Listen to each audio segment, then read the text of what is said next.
In 2012, when I received my first eviction, I had my, around then, at least 6 to 8 month old with me. It was a lot, and I had never received anything like that in my life, being 19 years old, and wasn't quite aware of how it would be affecting me moving forward.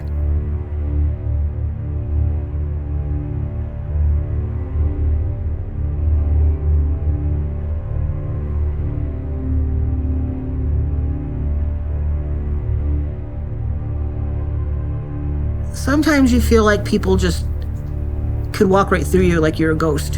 And I don't know if when we're on the street or when we're, unhoused or however you want to phrase it, I don't know if we get a look about us or if they can sense, but really it's just like people walk right by you, and people would walk right between my son and I sometimes and just bump us and not even, say excuse me or realize that they had bumped us. The anxiety and fear level that rushes through you when you reach that 2-week limit that, a friend of a friend suggested you stay with, not knowing whether or not you're going to wind up at a safe place. After you leave one place to another, I wound up essentially working an extra 2 or 3 jobs on top of the jobs I was working, plus taking care of the kids as I slowly built my way up from 2 weeks on a couch here to 3 weeks in a garage on a mattress to a little more couch time here to eventually getting into, staying in places for about a month or 2 at a time in a shared bedroom with my kids and I. It was draining. It was a hairy ride. But because no family would take us, and we ended up staying in the U-Haul or the Penske truck itself. Till we wrecked on some ice and lost everything.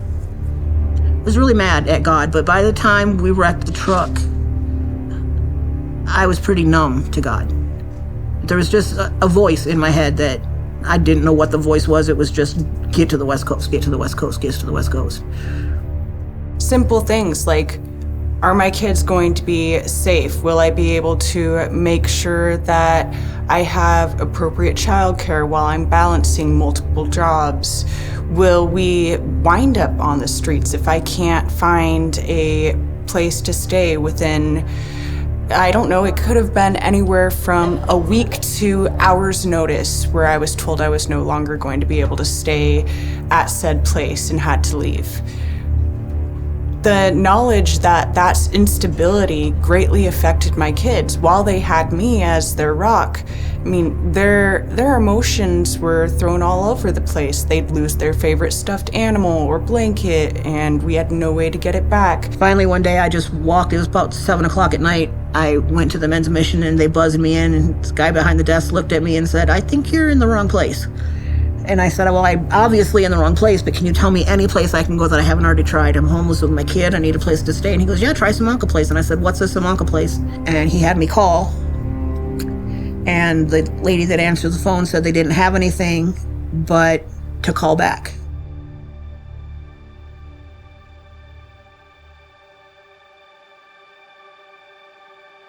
I believe that was a Tuesday or a Wednesday, and I called Thursday, I called Friday, and I woke up Saturday, and I thought, nah, there's not going to be anybody there on a Saturday that's going to want to move people in, blah, blah, blah, blah. And he started yelling at me, so I picked up the phone and called, and she said, "What time can you be here?" And that was the day before New Year's Eve in 2023. And I will never forget the words you said to me as I was recovering from the second attempt on my life. "I just want my mom back. Today, I want you to know with absolute certainty that I'm here. I'm now in a position to give back and serve others facing homelessness. As the first mother and son team to graduate from the New Life Fellowship program, I know we won't be the last."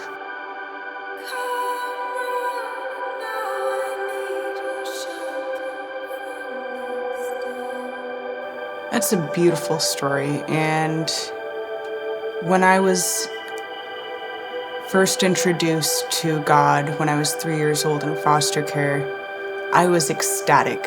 I couldn't believe that there was an all-seeing, all-knowing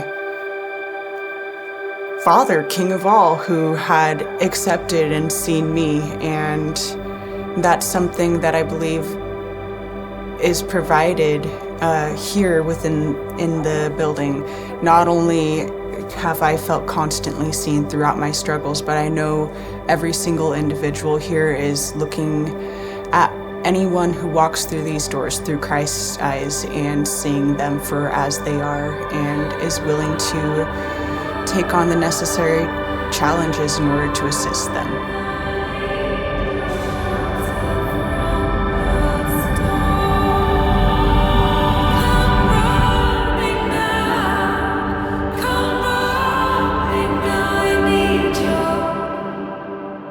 Shelter from this.